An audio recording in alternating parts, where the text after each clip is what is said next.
नमस्ते।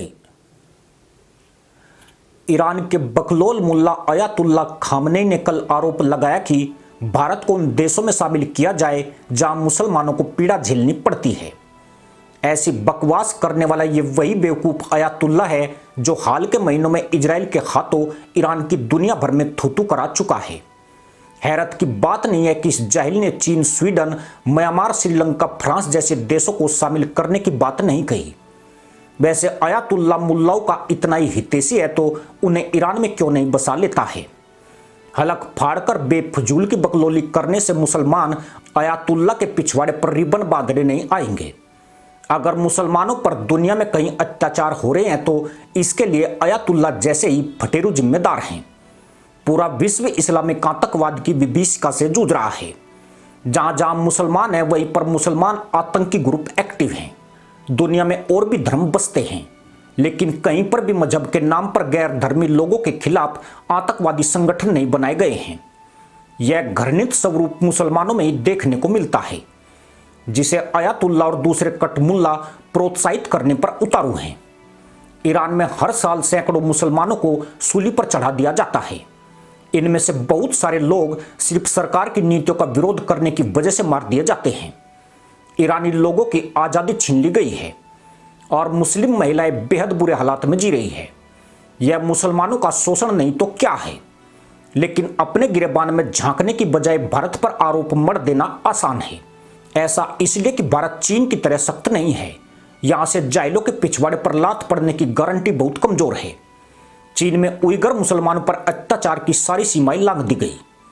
मुल्लाओं के इबादत स्थलों को तोड़कर शौचालय बना दिए गए।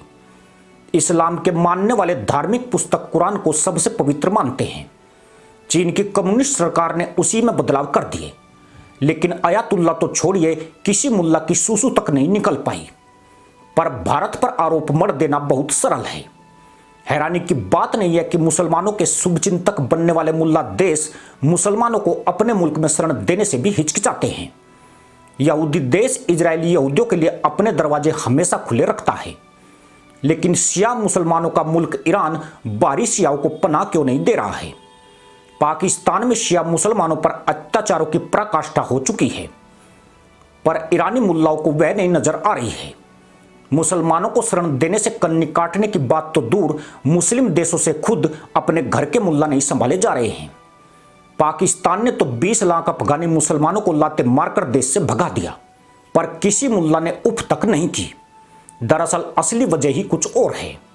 इस वक्त ईरान के पिछवाड़े में आग लगी पड़ी है। यह आग इसलिए लगी है कि भारत की पूर्ववर्ती सरकारों ने मुसलमानों को खुश करने और उनके वोट पाने के लिए इजराइल जैसे असुर संहारक को नजरअंदाज किया।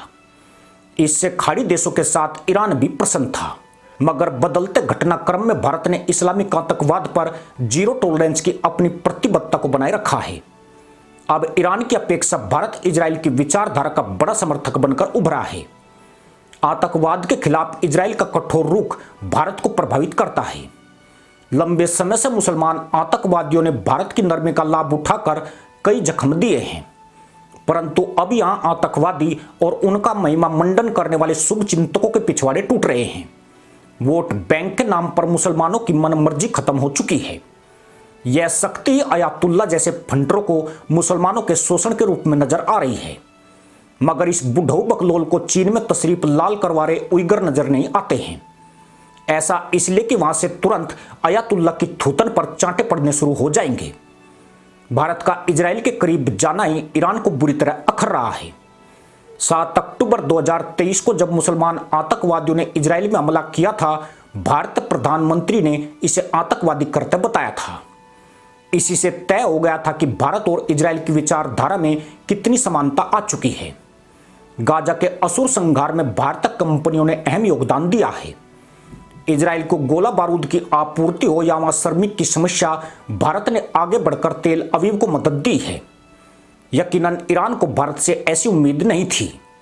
अब अयातुल्ला भारत इजराइल की दोस्ती से चिढ़कर अपनी गर्मी सोशल मीडिया पर निकाल रहा है, पर अयातुल्ला की बकलोली गधे की होंचिक होंचिक जैसी ही बेसुरी है। उनकी इज्जत ईरान में अवश्य होगी, बाहर की दुनिया में उनकी गिनती फंटरों में ही होती है। ऐसे फंटर में जो 1 साल से इजराइल को तबाह करने की धमकी दे रहा है, लेकिन ईरान का कोई भी मुल्ला इजराइल का बाल तक नहीं उखाड़ सका और कभी उखाड़ भी नहीं पाएगा, क्योंकि इजराइल जानता है कि जाहिलों की औकात मुंह फट से ज्यादा नहीं है। ये नया तहमंद बांधकर पिछवाड़ा तो हिलाएंगे, लेकिन हाथ कभी नहीं चलाएंगे। अयातुल्ला का हुबहू यही अंदाज है। अगर किसी जाहिल देश को भारतीय मुसलमानों से इतनी हमदर्दी है तो उन्हें अपने देश में बुला ले। हो सकता है उन्हें यहां से जाने पर अधिक अधिकार मिल जाए, पर पहले उन्हें तो रोक ले जो मुल्ला मुल्कों को छोड़कर पश्चिमी देशों और यूरोप की ओर भाग रहे हैं। अयातुल्ला बिना अपने तहमंद में खुजाए बताए कि ऐसा क्यों हो रहा है। इसी के बाद ही भारत की तरफ पिछवाड़ा उठाने का दुस्साहस करे। इसी के साथ अनुमति दोस्तों, जय हिंद, वंदे मातरम।